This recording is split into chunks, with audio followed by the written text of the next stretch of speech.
姐姐找我。今日君上终于回了紫宸殿，你若不把握机会，就不能怪我不帮你了。姐姐的意思，妙清不大明白。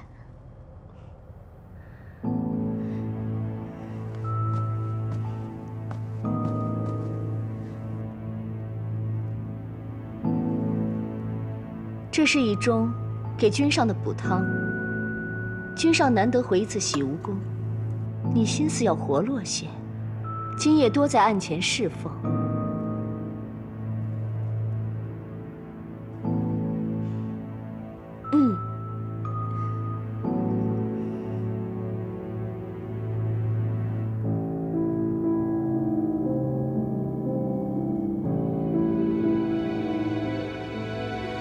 如若君上动怒，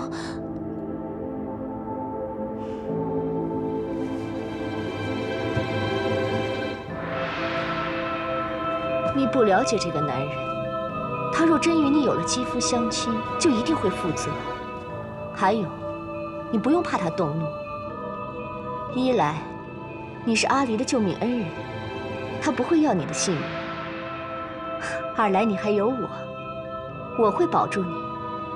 毕竟在洗梧宫，你只能依靠我，而我除了你，也没什么姐妹了。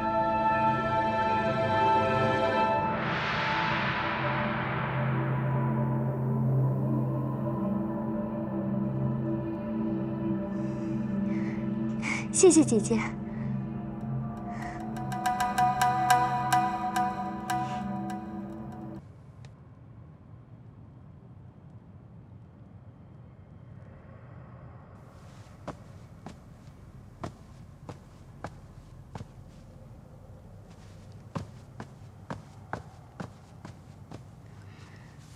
君上，什么事？奴婢等君上很久，好不容易等到君上回来，不知君上能否听奴婢说几句话？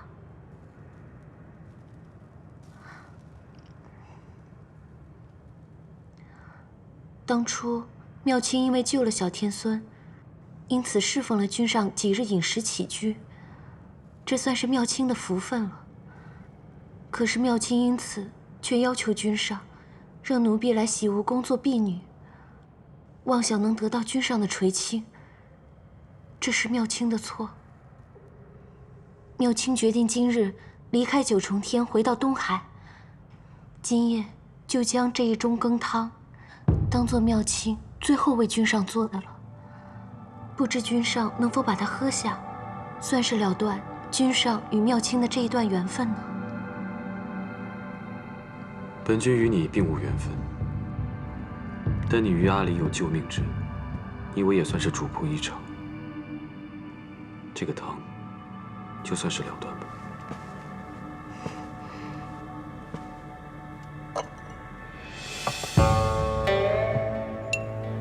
不必了。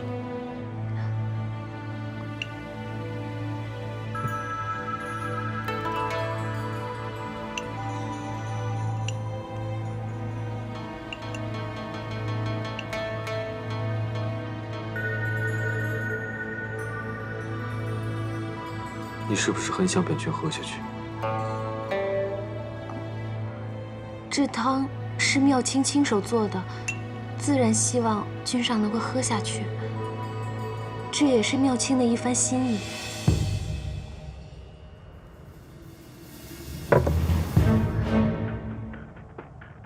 君上为何？本君想先问你几个问题。不知君上要问什么问题？前些日子，你回了趟东海。妙清因为很想念兄长，所以回去探望。你可知道，你去探望兄长那日，东华帝君正在凡间渡劫。不知道。那日东华帝君在凡间被人推了下去，同时白浅上人也被人推了下去。他当时周身法力被本君所封，险些淹死。是吗？好险！是好险。你可知道白浅上人在这四海八荒是什么样的身份地位吗？青丘、天族都不会放过推他的那个人。苗青，你真不害怕你们东海你的兄长会因此获罪吗？你真不怕你会因为谋害上神被永坠畜生道吗？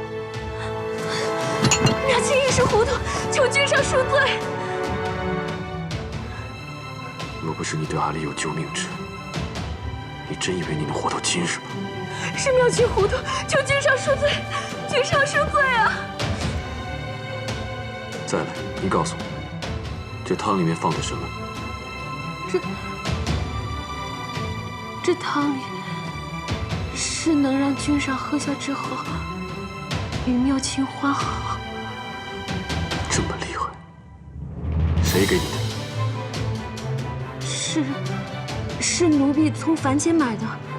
凡间？你真以为凡间这种药对本君管用吗？妙清只是……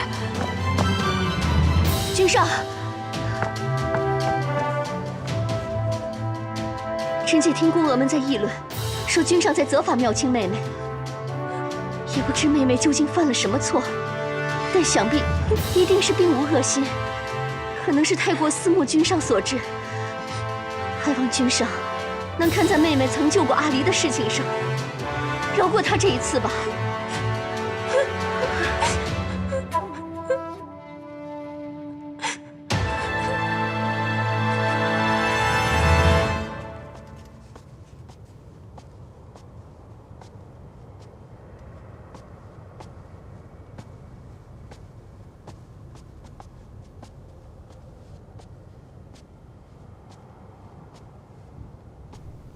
此处竟无人守着吗？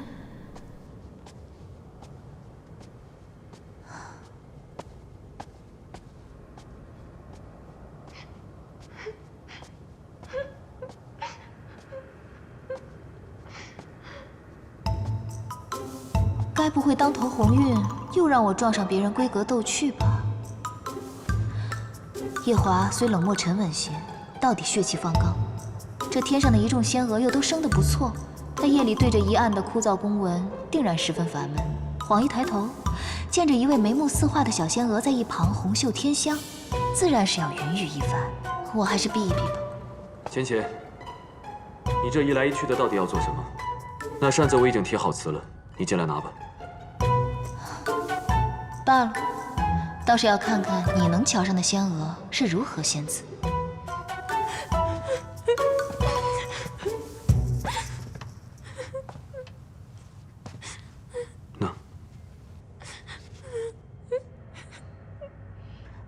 这是唱的哪一出啊？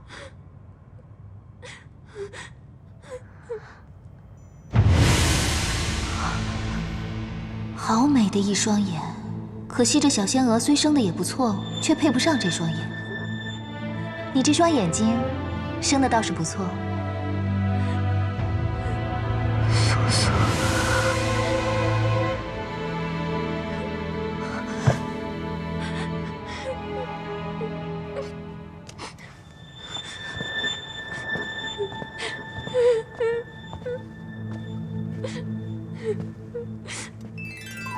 妙清公主，本君这洗梧宫实在腾不出任何位置来容你了。明日一早，你便回东海。只要你不再做什么出格的事，本君对过去既往不咎，也算是还上阿离的救命恩情。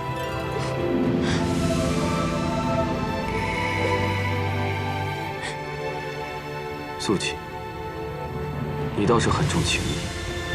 如果你实在舍不得妙清公主，不如向天君请一道旨，请天君将你一同嫁去东海，你看如何？君上，是妙清一时迷了心窍，才会用下了秦药的羹汤来勾引君上。君上，不管你怎么罚我，我都不会反抗的。哪怕是每日里7749道天雷劈石，妙清都不会怕。只求君上不要让妙清离开这洗梧宫。妙清这一生的夙愿，就只能留在君上身边，一辈子伺候君上啊！娘娘，娘娘，上回妙清认错了你，你帮了妙清一次，这一次，请您再帮帮妙清。娘娘。 妙清公主既然跪了我，如若我跪回去，也是拉不下这个脸的，少不得要说两句。你说，其实这个事情，真的不是妙清公主一个人的错。你当初明明知道她对你有情，还要把她带到天上来。我知道，你是为了报阿离的恩，让她躲过她的婚事。 等他想清楚了再回东海，但他不一定是这样想的。他一定觉得你对他也动了心。你既给了他这个念想，又扮作正人君子，迟迟不肯动手，少不得便要逼着他亲自动手喽。但是当初他说进来洗梧宫当个婢女便心满意足。恋爱中女子说的话，你也信的？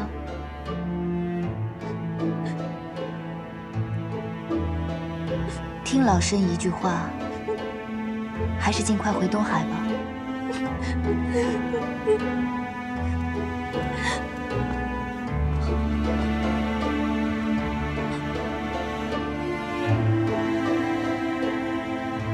她是本君的妻，也是这洗梧宫唯一的娘娘。她既然如此说，妙清公主还是回东海吧。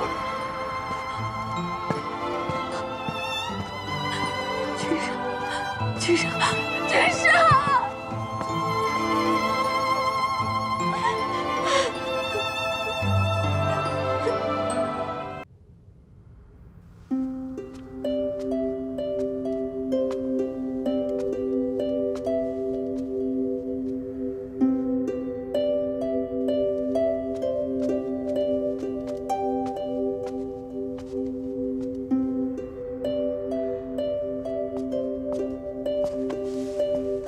洗梧宫这么大，你能找得到一兰芳花吗？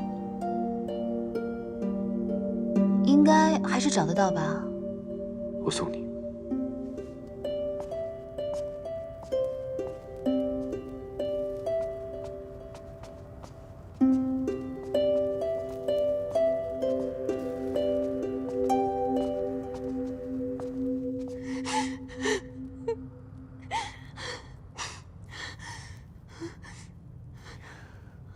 娘娘，娘娘，求娘娘救救君上，都是娘娘让妙清这么做的呀！娘娘，你说，是本宫让你这么做的？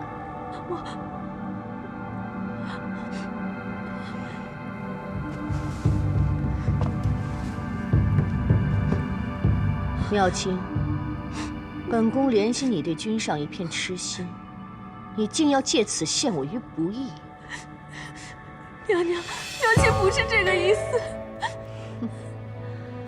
本宫真是错看了你。娘娘，刚刚妙清口不择言，求娘娘恕罪。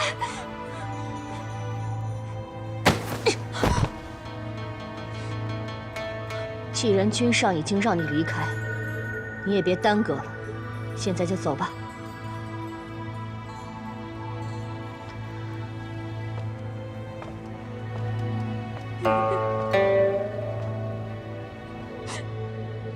娘娘。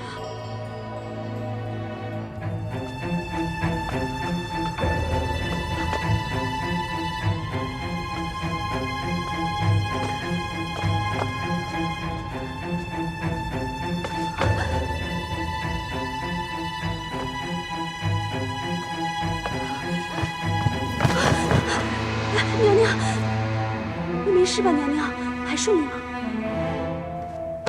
心诺，我终于知道为何月华会对他如此紧追不舍。娘娘，你在说什么？刚才我我刚才看到了青丘白简，你可知道她长得像谁？她竟与那个凡人生得一般无二。娘娘，你在说什么啊？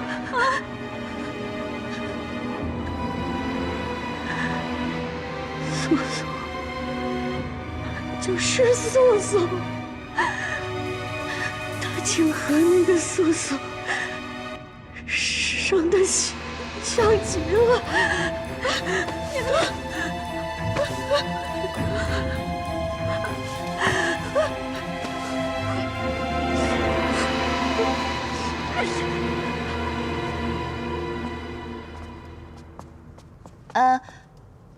送到这里，剩下的路我就认得了。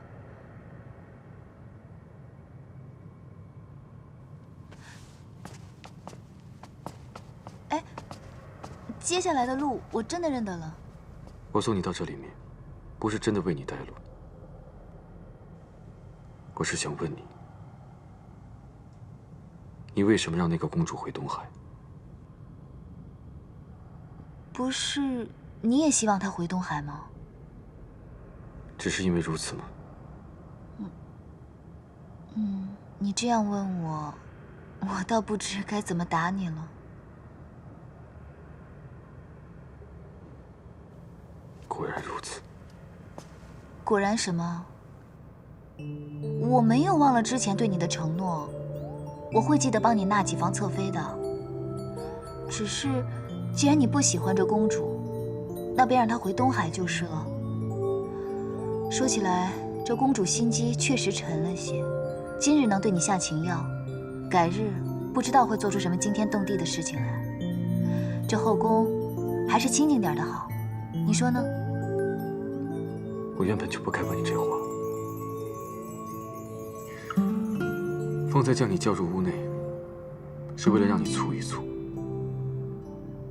却未想到你由始至终只是在看热闹。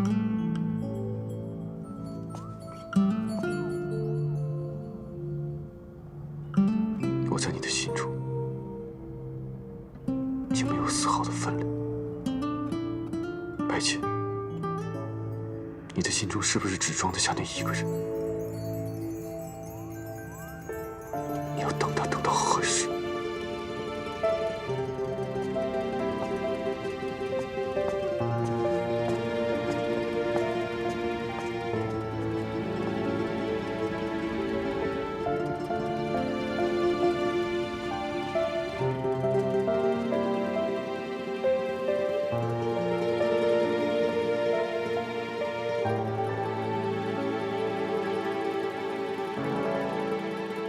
我在你的心中竟没有丝毫的分量。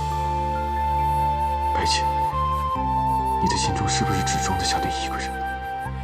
你要等他等到何时？明明之前困意汹涌，如今躺在这软乎乎的云被里头，倒睡不着。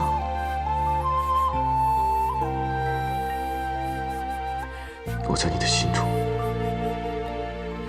竟没有丝毫的分量。白浅，你的心中是不是只装得下那一个人？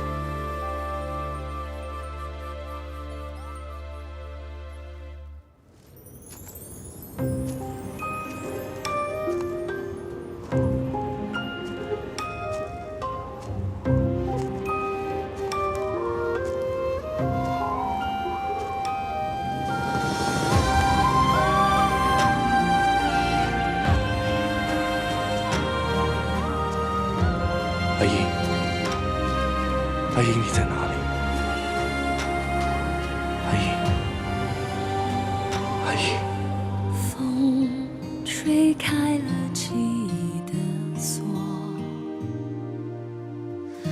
想起旧时的你我，曾相思许诺，曾遗憾错过。桃花飘落，暗香藏苦涩。月燃亮时离色，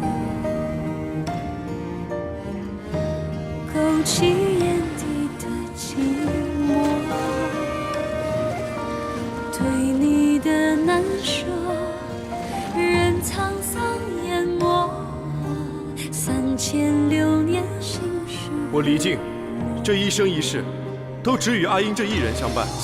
如有违反，子孙尽断，孤苦一生。当初是你说，无论我是什么身份，不要同我在一起。可现在，好，我成全你。黎靖，你确实是我白浅这14万年唯一倾心爱过的男子。只是沧海桑田，我们回不去了。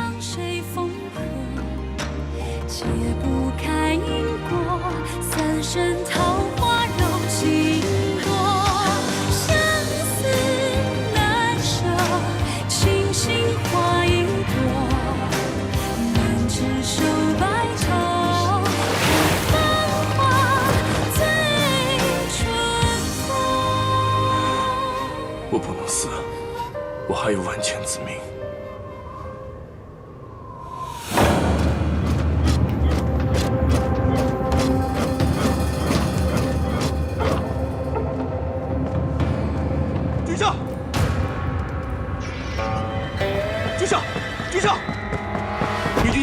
昨夜罪妇玄女逃离地牢，临走前还将罪臣李月春心似死。你说什么？我大哥死了？是。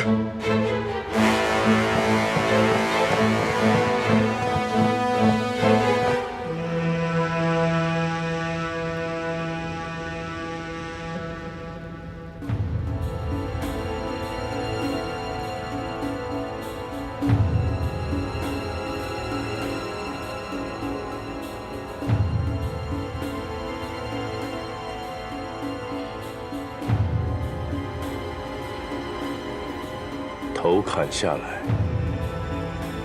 悬在大紫明宫外示众7日，身体烧了。再怎么说，他也是前任义军的长子，又是君上您的大哥。若是传了出去，怕几位将军不高兴，百姓也会议论他。他的死将会为异界乃至全天下带来一场浩劫。这么做，已经是对他最仁慈的处置了。速去人间查找公主的下落，务必将她带回异界。如果遇到玄女，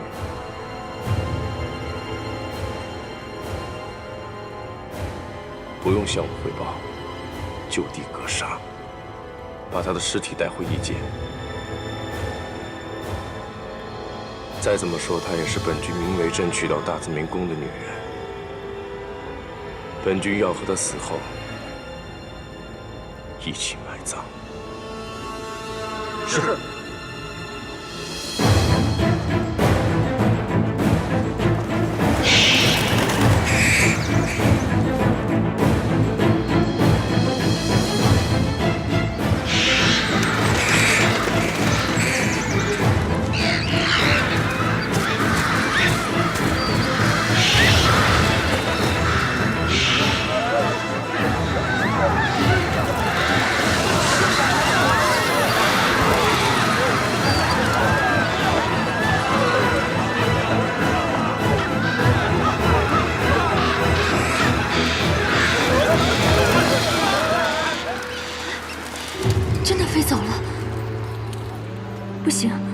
我要尽快找到胭脂，我要尽快找到她。卖包子啦！哎，临河居有酒有肉，价格公道，童叟无欺。走过路过不要错过了啊！哎，这位大哥，吃饭吗？您里边请。哎，这位大哥，啊，吃饭吗？好，请。好。卖包子啦！哎，来看看啊！好。玉佩越来越热了，胭脂一定就在附近。价格公道，童叟无欺了。走过路过不要错过了啊！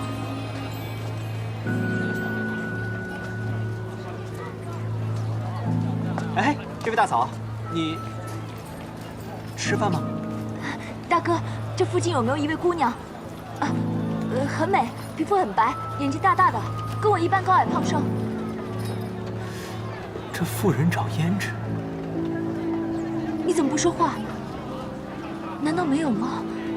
这位大嫂，你这眼睛是怎么了？要不要为你寻一位郎中？我这眼睛是被贱人所害。大哥，你快告诉我，这附近有没有那位姑娘？是有一位姑娘和你说的差不多，就在这小店里。那快带我去见她。好。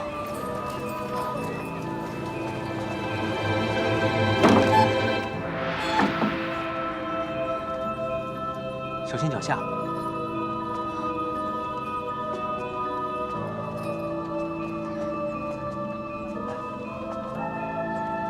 大嫂，你先等一下。哦，好。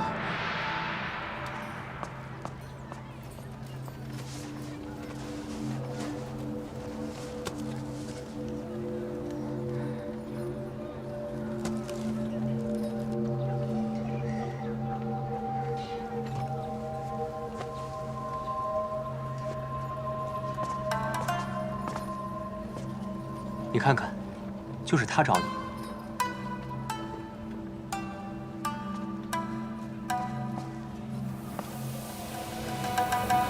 这玉突然好烫哦。不错，李月说的不错，面前这个是胭脂，是胭脂。胭脂，胭脂，我是玄女，玄女啊！玄女，她是玄女？不会啊，玄女不是这个样子呀。你是二嫂？啊，你怎么变成这副样子了？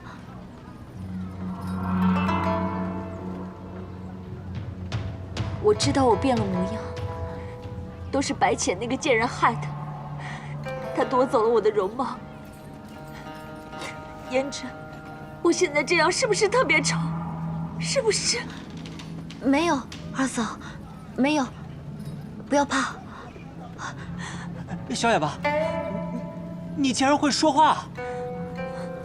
是，我是会说话。现在没有时间跟你多说，你能先去大厅帮我照看一下大厅的客人吗？哦，好，好，正好我今日不用当差，你们慢慢聊，不用着急出来。嗯。那个，若是你二嫂需要郎中的话，随时叫我。有需要会随时叫你，快去吧。哎，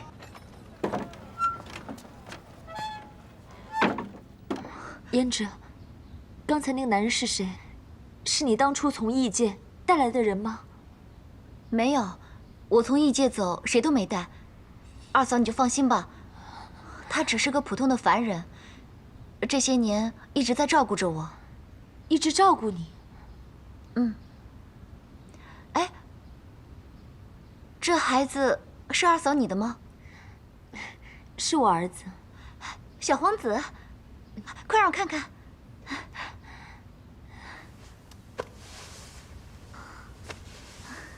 乖，真乖。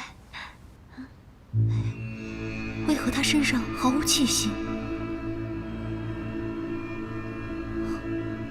真的一点气息都没有。我儿子是不是长得很像我？嗯，像。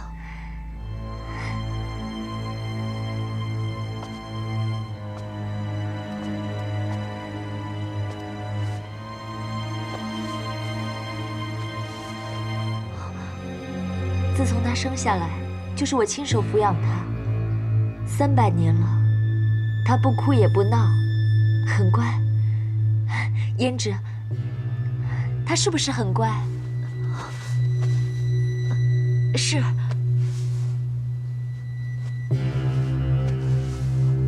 一个母亲怎么会不知道自己的孩子是男是女？300年都没有长大，也不哭闹，分明从一生下来就……二嫂怕是在那个时候就不肯认清这个事实了，才会……二嫂。你是不是也发现，他不哭不闹，也不呼吸？他只是睡着了。胭脂，你相信我，只要我找到方法，他就一定会醒过来的。我儿子一定会醒过来的。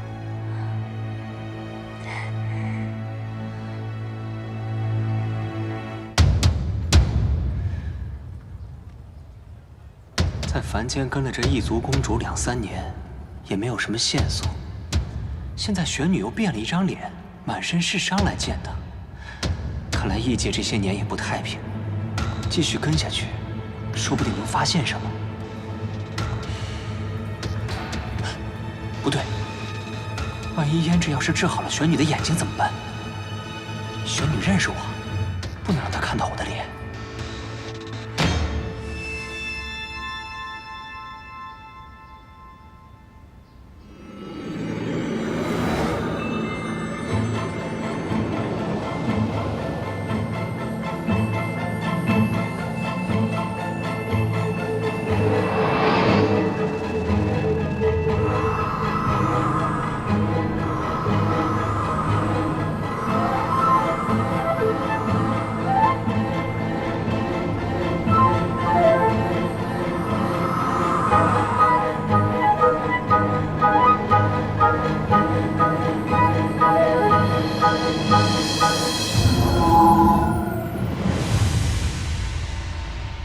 二嫂，你试试看，看能不能看清楚。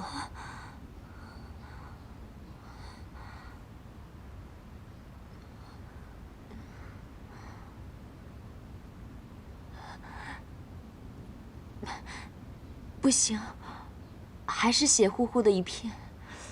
奇怪，这明明是普通伤口，为什么好不了啊？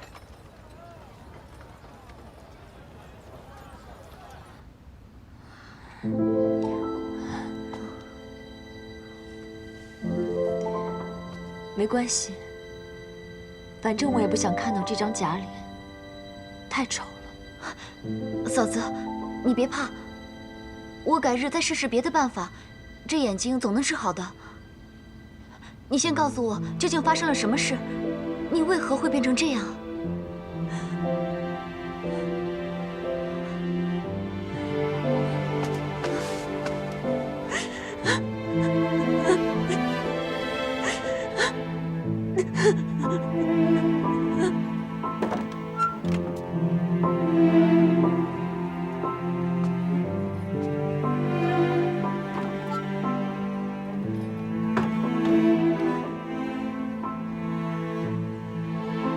你二哥将你大哥杀了，头颅悬挂在大紫明宫外，示众数日，身体也被烧成了灰烬。我不过劝了他2句，你二哥就勃然大怒，骂我多年前生下病儿，害他断后，并伤了我的一双眼睛，将我和我的孩子赶出了异界。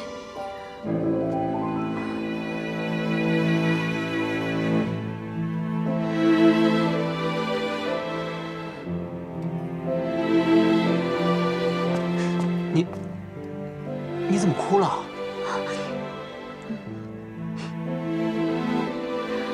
家中有了变故，大哥死了。离院死了？这个生死乃是人之常情，你也别太难过了。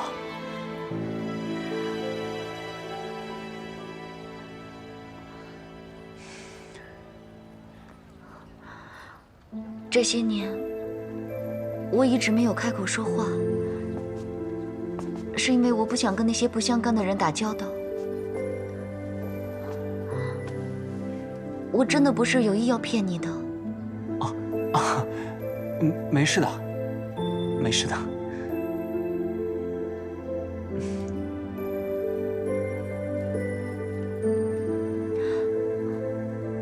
辛苦你这些年一直在照顾我。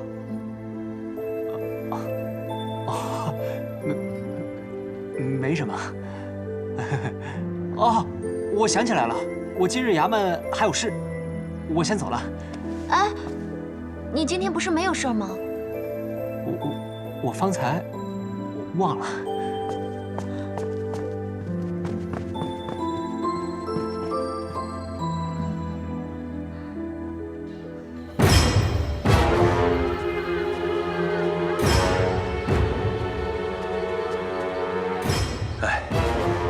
民心不稳啊。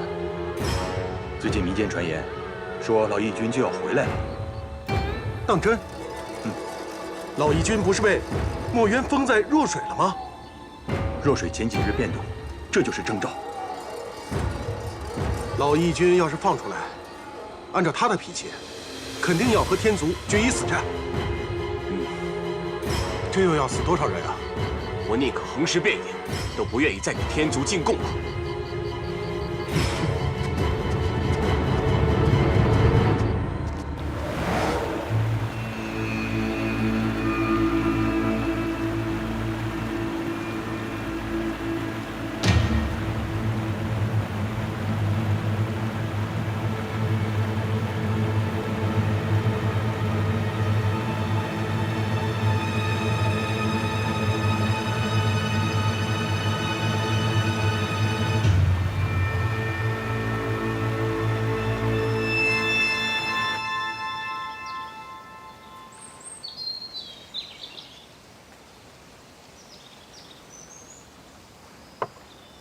你说这陛下中了什么邪？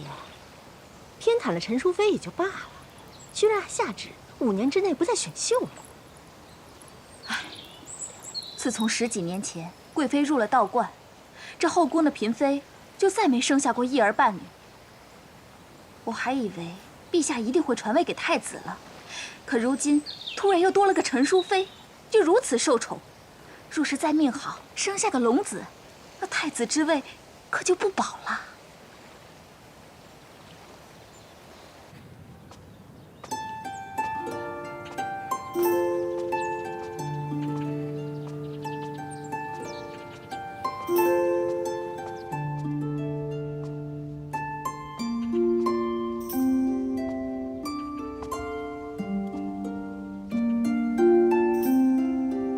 凡间几十年，弹指一挥间。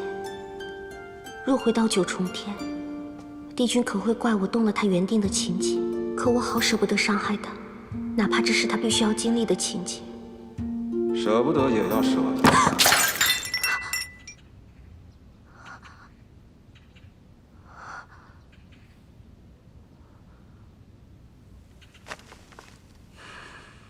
为何你每次来见朕，都是心神不宁的？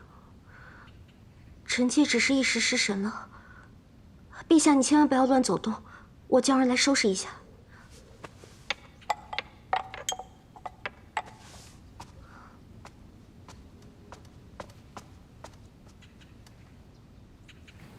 什么？你让我去刁难贵妃？没错，想尽办法妒忌争宠。小仙不是给了你好些个画本吗？上面的法子很多呀。可是，贵妃她在山里道观待了那么久，有什么好妒忌的呀？他的儿子册封了太子，仅凭这一点就足够让后宫的女人们妒忌了。你专宠了这么久，都没有子嗣，心中一点都不恨吗？不恨啊。有没有感受过妒忌的滋味？我只是想着能够与帝君有着短短的缘分，哪里还有时间去妒忌啊？你倒真适合跟着帝君。真的吗？跟着归跟着，注定无缘分。我知道帝君心里没有我，可是你能不能让我把这个美梦做完？小仙要做的就是打破你的美梦。小殿下记住了，你要让帝君恨透了女人，彻底的失望，来这凡间才算是功德圆满。一定要这样吗？一定要这样。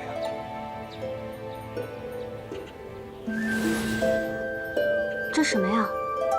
最新的戏本子，后宫争宠，陷害贵妃，就按这上面的来。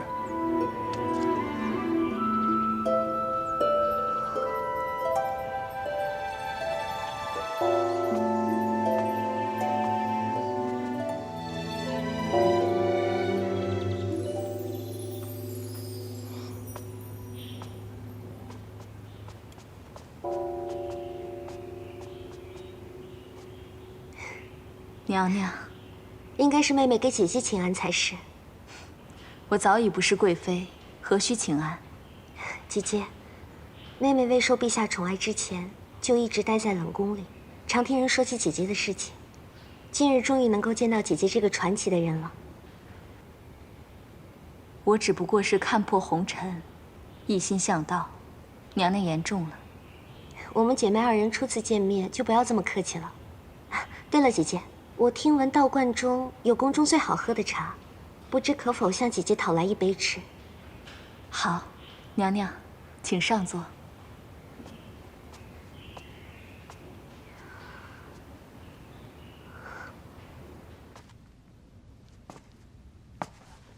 陛下，淑妃娘娘半个时辰前就腹痛难忍，现在已经昏厥了数次了。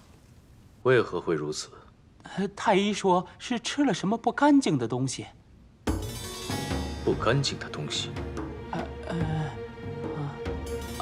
听说淑妃娘娘去了贵妃娘娘的道观，吃了些茶点，回来之后就是这样了。她去了道观？是的，陛下。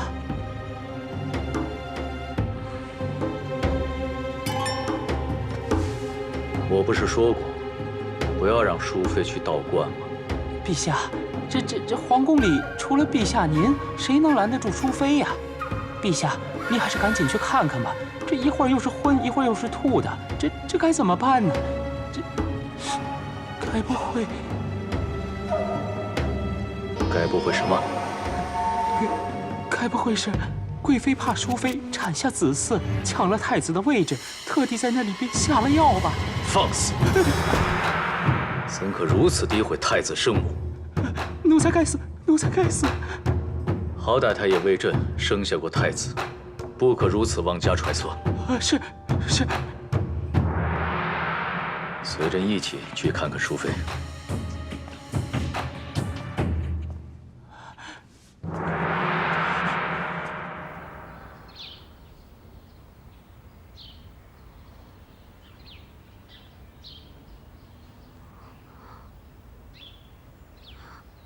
这出戏也太阴毒了吧！参见陛下。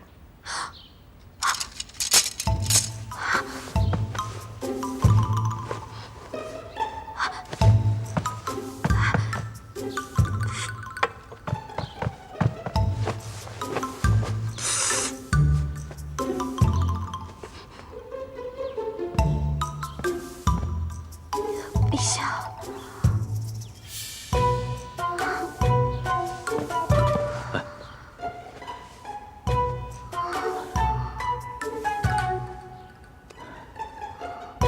为何突然腹痛，还出了这么多汗？听说你去了贵妃的道观。是去了道观。姑姑从小就教导我，要对得起青丘帝姬这个身份，怎能胡言乱语，害一个那么善心还一心向道的女人呢？秋儿，不行，如此做法太对不起姑姑的教诲了。我要换个法子。是去了道观，不过这件事情和贵妃没有半点关系。陛下千万不要乱想，是臣妾前几日去偷偷玩水，受了凉，和贵妃姐姐没有半点关系。朕自然不会怪她，贵妃的人品，朕还是知道的。可是你竟如此不爱惜自己的身子，可考虑过朕的感受？是臣妾太贪玩了，害陛下担心了。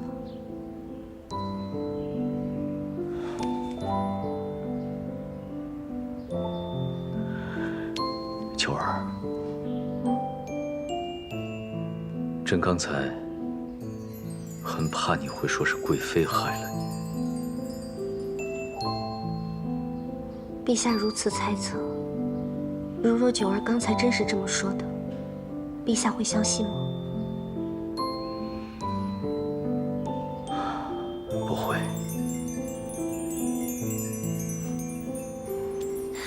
是啊，臣妾忘记了，臣妾还是贵人的时候，陛下就曾因对贵妃的情少，来向臣妾诉苦。你肯定会信他，不信我。你们两个朕都信。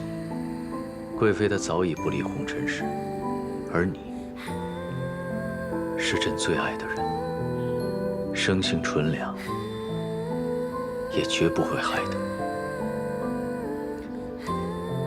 朕刚才一路走来，心里都是乱的。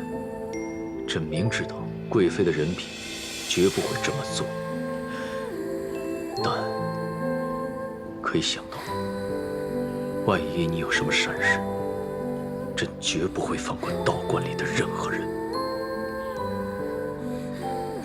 如此看来，朕还真有做昏君的才能。陛下说的可都是真的。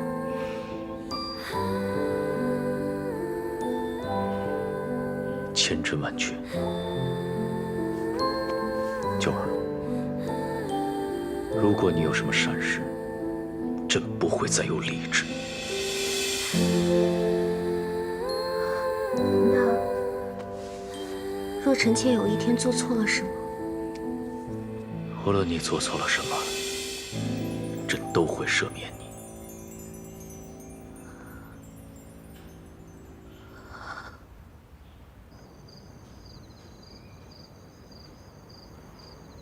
再等我2年吧。2年后，我再做那些辜负他的事情。小殿下，不能因为认识我就如此这般任性的续命。帝君也是活过几十万年的神仙了，真能记得住这几日的缘分吗？几日又如何？能过几日算几日。好，那就2年为限，届时小仙自然会来。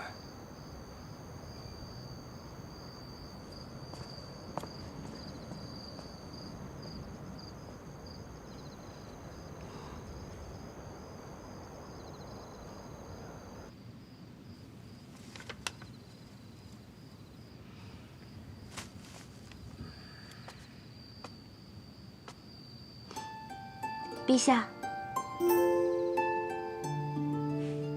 这么晚了，怎么还来这里啊？臣妾做了一些糕点，我想和陛下一起赏月。赏月？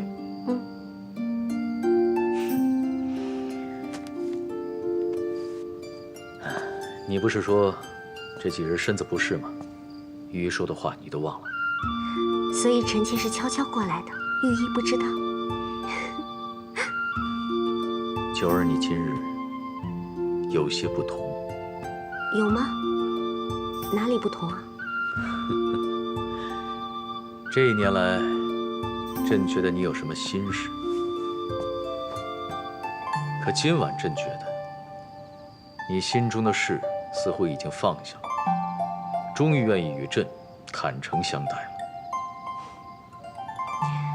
臣妾想明白了，人活短短一世，既然臣妾心中有陛下，就要10足10的对陛下好，不然日后回想起来，臣妾肯定会后悔。当真？既然想通了，那就过来吧。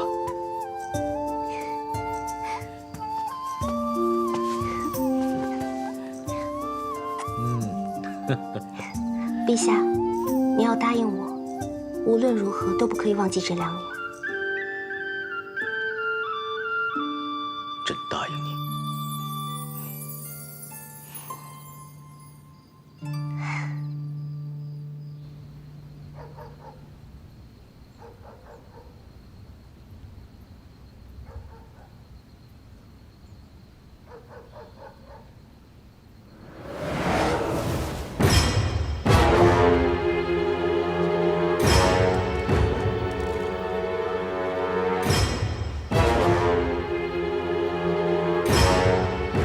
胭脂，不要怪我狠心，只有杀了我，才能让你父君法力大增，挣脱东皇钟的束缚。也只有你父君，才能为我杀尽青丘的人为我报仇。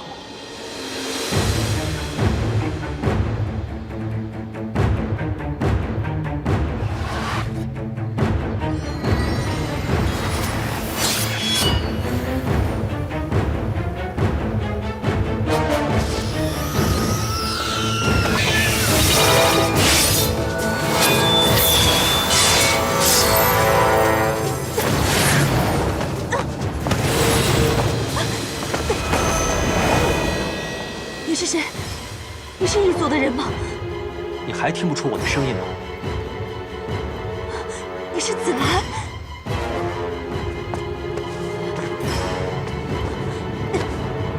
不错，是我。你怎么会在这里？倘若我不在的话，恐怕你已经杀了救你命的胭脂了吧？玄女，没想到过了7万多年，你还是这么忘恩负义。我怎么样跟你无关，倒是你。难道你忘了你师父是怎么死的吗？难道你忘了你们昆仑虚跟大紫明宫的仇恨了吗？你竟然保护异族公主，你不怕被天打雷劈吗？我会不会被天打雷劈，就不劳你这个天族叛徒费心了。我是不知道你为何要杀胭脂，但我告诉你，有我紫兰在的一日，你若是再动这个心思，我一定让你知道当初背叛天族的代价。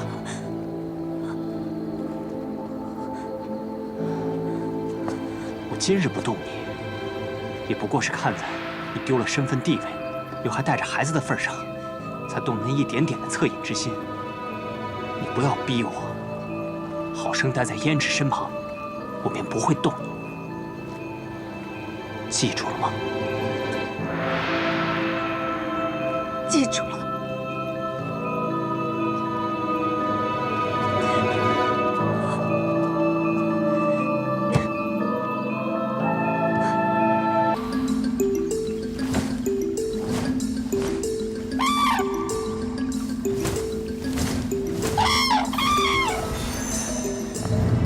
上神，我们去西海。西海不是回青丘吗？不是青丘，而是西海。事不宜迟，再迟怕会耽误了一条人命。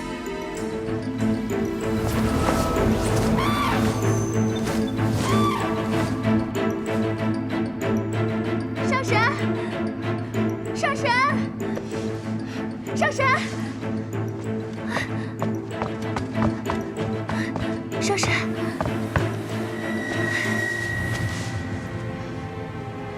上神昨日说小殿下3更便会醒来，如今已过了3更，小殿下却仍没有醒来的征兆，反倒是小脸越来越红。奴婢急得很，也没有别的法子，才来惊动上神的。耿贤的小娃娃喝了果酒，确实睡到3更便能醒过来。看来我是高估了阿离了。照他这势头，大概要睡到明天早上了。不过你看他这小脸红扑扑的，说明酒意正发出来了，你不必担心。你该不会自打昨日抱了团子，到现在眼睛都没合一下吧？放心吧，我等下渡他些仙气，保证明天起来又是一个活蹦乱跳的团子。不过这小娃娃喝了酒，第2日最好喝些煮得糊糊的粥。你先下去歇息吧，养足精神，明早多些粥来。但小殿下若是扰了上神的安歇，你看他现在睡成这个样子，就算是将他团成一团，滚到庆云殿，他也未必醒得过来，如何饶得了我？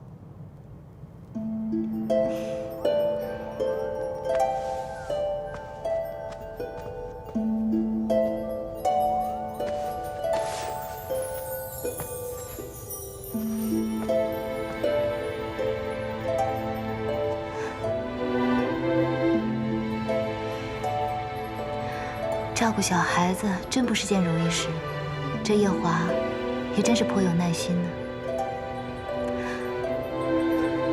来，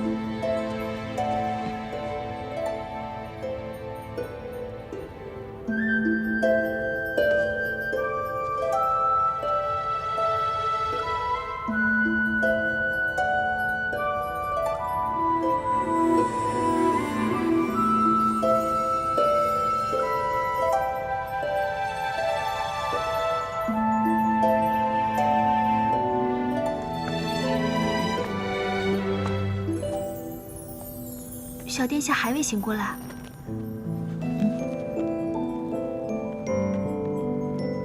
真是辛苦你熬了这碗粥了。这粥放凉了也不好，上神还未用早膳吧？若是不嫌弃，且请尝尝奴婢的手艺。不必了吧？这粥奴婢熬了2个时辰，若是倒了就可惜了。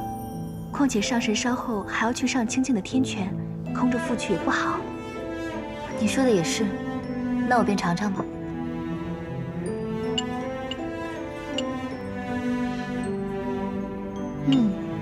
果真是好手艺。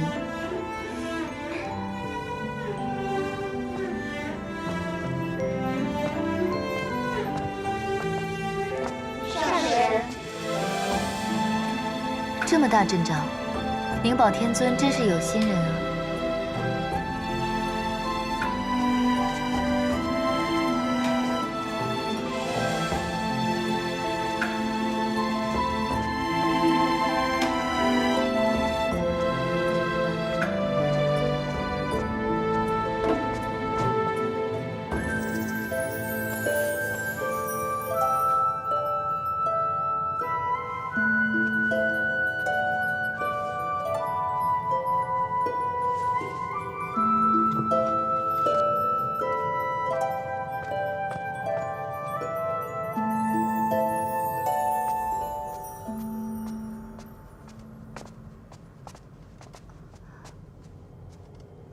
娘娘，本宫晨间散步，受一股纯然的仙气指引，不经意就走到了这儿。怎么，这一览芳华里来了什么贵客吗？回娘娘，是白浅上神。是青丘的那位姑姑。你怎的也不去我宫里通禀一声？回娘娘，君上吩咐，任何人不得打扰姑姑。不用怕，本宫明白你是个老实人，只是你不懂，本宫是这洗梧宫唯一的侧妃，而姑姑她又是未来的太子妃，这于情于理，本宫都应该去拜见才是。娘娘，君上吩咐过，任何人不得靠近一览芳华。只是今日青丘的这位姑姑来了。作为晚辈，我不去行礼问安，这岂不是会坏了我们天宫的礼数？况且我也许久没有见过小殿下了，恰好去看看。可上神已经去上清静了，小殿下也还歇着，娘娘就别进去了。上清静？灵宝天尊的上清静，不是已经关闭许久，竟重新开了吗？君上说上神在异界大战一场，受了伤。这才去天泉疗伤，是吗？那本宫更要替君上好好招待这位上神了。那晚些时候，本宫再来。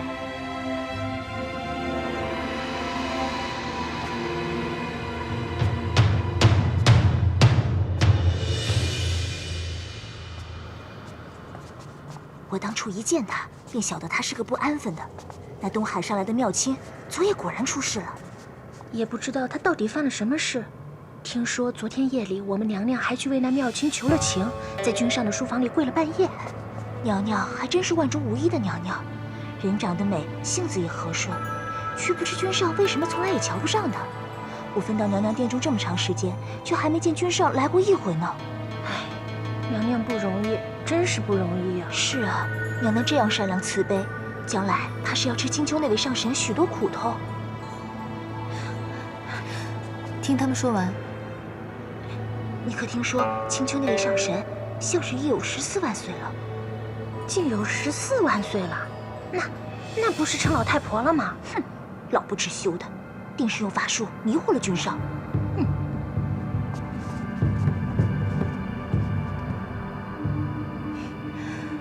我依稀记着，这天宫里有一道规矩，是不得妄议上神，是不是啊？是。这2个宫女太不像话了，惹怒上神。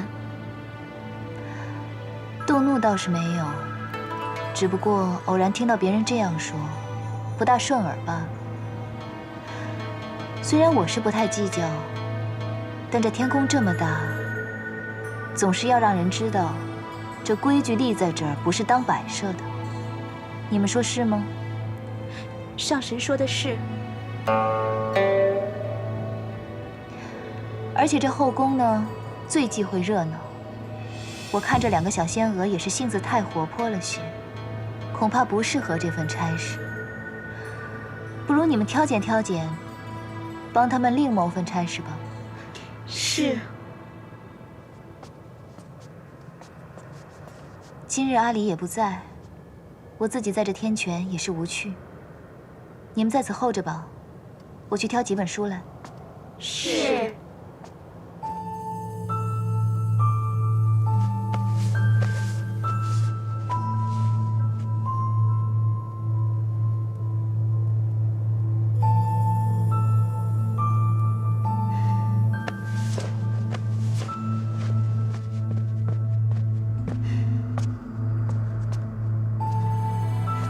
你是不是给阿离喝酒了？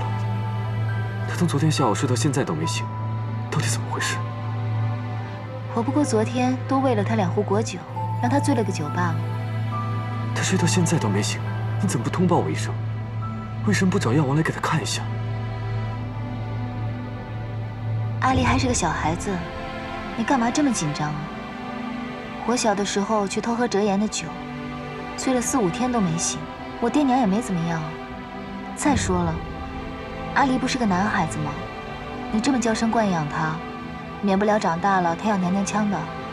阿离不是你带大的，所以你就一直将他当成继子看待。如果他是你亲生的，你还说得出这种话吗？没错，老身自然生不出来这么一个活泼讨喜的孩子来。只可惜生了阿离的那位烈女子，已经跳下了诛仙台。老身师承昆仑虚，修的是逍遥道，自然没修得一副菩萨心肠，带不好你的阿离。我记得夜华君的那位侧妃，心地倒是善良的很，肯定能将阿离照顾得很好，免得在我这里吃亏了去。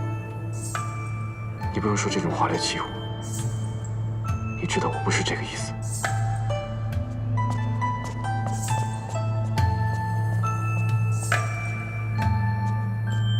一大早就被2个天族的奴婢编排也就罢了，回来还要被天族的太子教训。我来此处是养伤的，又不是受气的。上神，上神可见到方才是谁从这院子里出去了？怎么了？慢慢说。上神责罚奴婢吧，都是奴婢的错。上神对小殿下这般好，就算是奴婢的主子再生，也会感念上神的。此番若因了奴婢，让小殿下栽在素锦娘娘手里，那奴婢就……你刚刚说团子栽到素锦手里，是什么意思？是奴婢着急了。方才上神前脚刚刚走，素锦娘娘就来了，说是受了仙气指引，来一览芳华看看贵客，顺便看看小殿下。那素锦来见我？是。可君上早在300年前就说过，素锦娘娘是不得靠近一览芳华的。素锦娘娘这些年也一直遵守着规矩，可今日不知怎么的突然就来了，奴婢死活拦着才将她拦住。没想到我刚去后院打水，回来就发现小殿下不见了。你先别担心了，抱走团子的是夜华，跟那素锦没什么干系。上神说的可是真的？我骗你做什么？若真是那素锦把团子抱走了，我早就去抢回来了，还留在这安慰你吗？那便好，那便好。不过话说回来，看你如此提防素锦，这素锦可是与团子他亲娘跳下诛仙台这件事情有什么干系吗？天君明令了，任何人不得提起此事。当年知道这件事的仙娥，都被派去各仙山，不在天宫了。好了，你不必说了，我也懂了。他们现在在哪儿？你便带我去看看吧。若团子无碍，我便将他抱回来。是。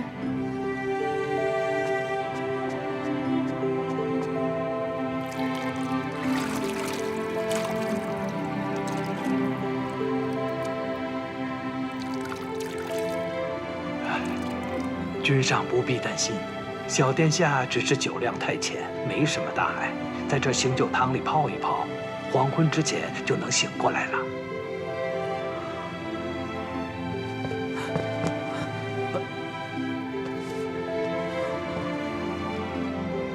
阿离怎么了？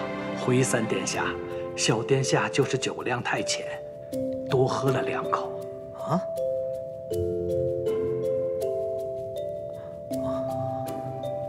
好，你先下去吧。是。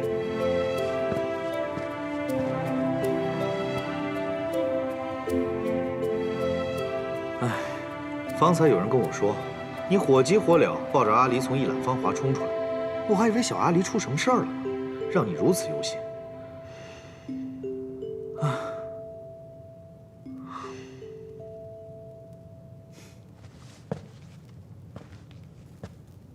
我以为你把白浅带到天上来，也算好事将近，会心情愉悦呢。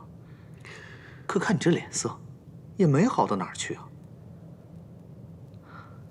是因为要做新郎官焦虑了？